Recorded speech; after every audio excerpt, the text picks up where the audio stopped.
there are arguments to be made, but without a doubt, the best large state government, and I gotta add that qualifier, that has handled the pandemic so far, and pretty much policy, this is what kind of puts him above everybody else.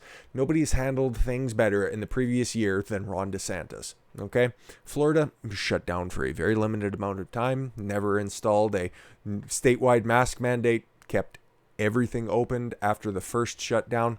And yeah, the numbers are looking exactly how, and you know it's good when even Politico has to report that Ron DeSantis won the pandemic.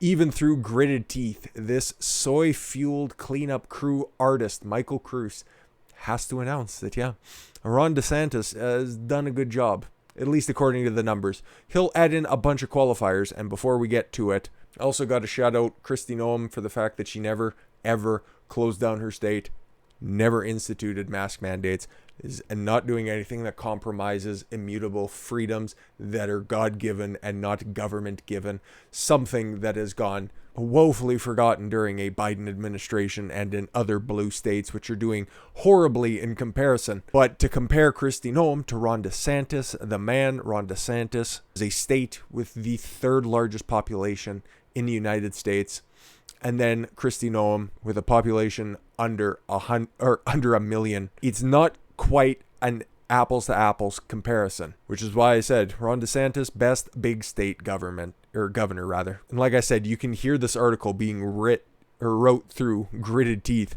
Florida man Ron DeSantis wants you to know how well he's done. We've had tremendous success, the Republican governor of Florida said recently at a vaccine site in Sumterville in the central part of the state when I caught up with him while reporting for this week's Political magazine Friday cover. Really good numbers, he said in front of a pharmacy in the back of Jacksonville Walgreens. People were saying Florida was going to end up hit worst on everything, but Florida's way, his way, that's proven to be a better approach. Democrats across the state say his victory lap is not only unseemly, but premature. Oh, because we know fire and fury is right around the corner. Or do ya? Yeah, exactly.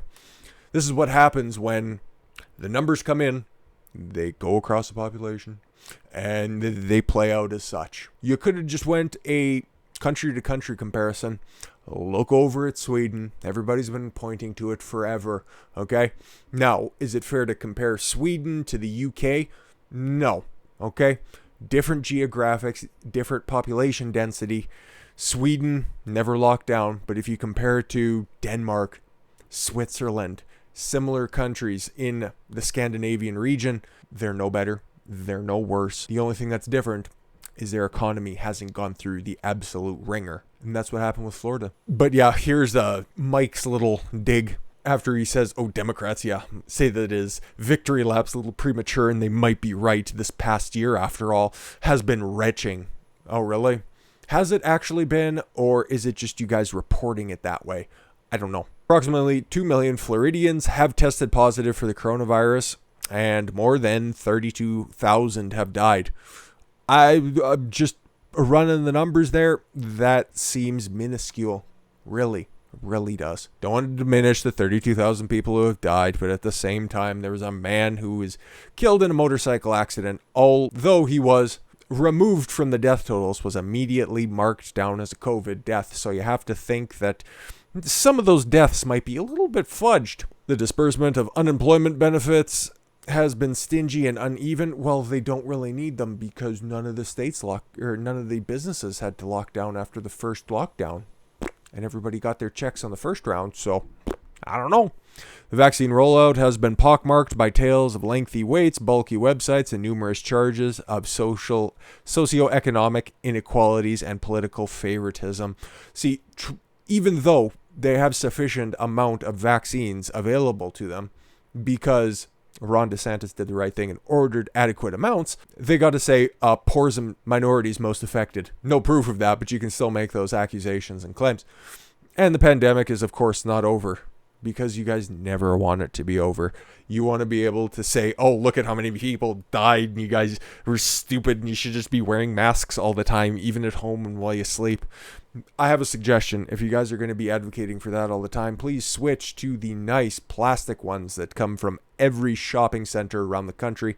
And it's nice, though. They come with little hooks. You can either put them around your face, or you can put them around your ears whenever you're out and about, but when you go home and you sleep at night, feel free to just tie them under your chin with a nice little bow. But after 12 months in which he was pilloried as a reckless executive driven more by ideology than science, dogged by images of crowded beaches and bars, and derided as DeSantis, Death Santis, and DeSatan, Florida has fared no worse, and in some ways better than other states, including its big state peers. Oh, you had to put in those qualifiers beforehand, just making them seem so stupid and so irresponsible. And, oh, there's going to be blood on your hands. Oh, wait a minute. We're a year into this, and guess what? No worse for wear. Weird, huh? The most controversial policies DeSantis enacted, locking down later and opening up earlier, keeping nursing homes closed to visitation while insisting schools needed okay, this is controversial. The fact that he made sure that the elderly were quarantined and that the young who were not susceptible to the virus, something that we knew very early on, they were allowed to go and continue in school. And that's controversial? Wow, I would have to lose several IQ points to be thinking like this, honestly. Resisting intense pressure to issue a mask mandate have ended up being, on balance, short of or even the opposite of ruinous. Yeah, exactly. And you know that this guy, based on what we've read so far, he wants to metaphorically chop off DeSantis' head. He wants to look at everything that he did and say that it was unmitigated disaster, even by pulling up and parsing out some sort of metric from the numbers, but he comes up empty. Prognosticators' grimmest predictions never came true, or haven't yet. Exactly. Oh, it could still come and you could still be wrong. And DeSantis, for now, is more politically ascendant than other governors in the country, in a stark contrast of his most conspicuous counterparts, California's Gavin Newsom, who is facing a recall, and Andrew Cuomo, for a litany of reasons, one of which, the most credible one, where he killed grandma. DeSantis looked at that and was like, well, that's a very, very stupid. I don't even care if the CDC is recommending that, or the WHO. Either one of those communist outlets, they're saying I should do that. I don't know. Something about the regular flu and being more detrimental to older populations just doesn't sit right with me, especially when there's a new specialized flu. That's weird. Using common sense, and it worked. But that's enough trumpeting his very successful policies, his very fair, just, and freedom-minded governing. How about what he's doing outside of the pandemic? How about schools and making sure that they are not propaganda outlets? We've talked a lot about him trying to sue or pass legislation so that big tech firms cannot ban, deplatform, and outright cancel different Florida citizens. And instead, he's looking at getting rid of critical theory. This dude is great. There is no room for narratives like critical race theory in our schools. Oh, it's so great. This is just short. And this is just another extra leg on his victory lap. Governor Ron DeSantis announced Wednesday that Florida school curricula will expressly exclude critical race theory because it teaches kids to hate their country. Ron DeSantis, 2028. There's no room in our classrooms for things like critical race theory. Teaching kids to hate their country and to hate each other is not worth 1 red cent of taxpayer money. The governor said he would use federal money from the latest COVID relief to promote civics education with foundational concepts rather than unsanctioned narratives like critical race theory. No matter if your family came from the Mayflower or you became a naturalized citizen, the principles of American freedom belong to you. And that's what you came for, right? You didn't come to a bad country expecting great treatment.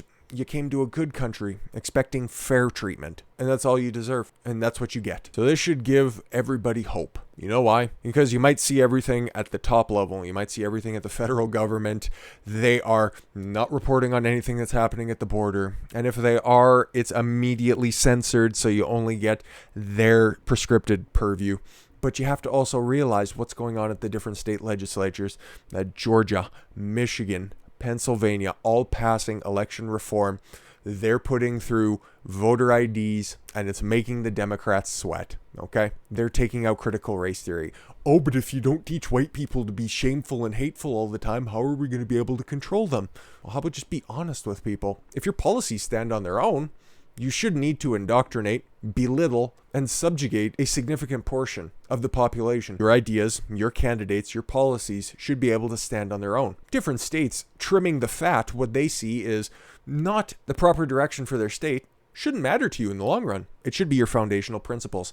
That is, unless you don't have any, which is what I suspect is becoming very obvious to a bunch of people. So the Democrats are going to try to do a hell of a lot of stuff in the next year and a half. Keep being optimistic with my timelines because 2022 is going to be a massacre. The midterm elections are going to stink for them.